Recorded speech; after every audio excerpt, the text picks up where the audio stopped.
My name is Jeffrey Meris, and I'm here to talk about my sculpture Catch a Stick of Fire 2. The title Catch a Stick of Fire comes from my mentor, Jackson Burnside, who passed, unfortunately, 10 years ago. When I was younger, he would always say, catch a stick of fire, and I never quite understood what it means.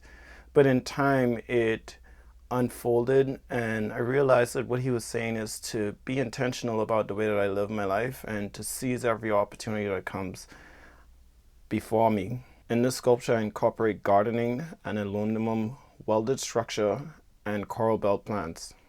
Coral belt plants are a set of plants that are indigenous to the southwest region of the America and can be found in ritual ceremonies of indigenous peoples.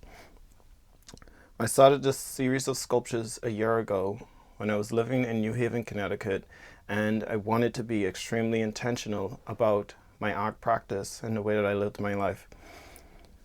With this, I began this ritual called Self-Care Saturday, where essentially I gardened and I took care of myself on Saturdays. And eventually, this ideology began to show up in my practice. In the very first sculpture that I made, Catch a Stick of Fire 1, where I incorporated spider leaf plants, these spider leaf plants initially lived in my house until they then became incorporated into the sculptures that I was making. In this sculpture at Socrates Sculpture Park, Catch a Stick of Fire 2, I'm using coral belt plants which will last throughout the winter. The form of the ceramic pots that I'm using in these sculptures are inspired by bullets that I would find in my street when I was living in New Haven.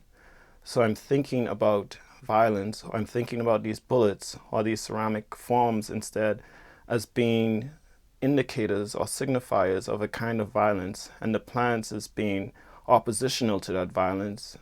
I'm thinking about ways in which plants can overtake or suppress these ideas of violence by introducing ideas of care and healing.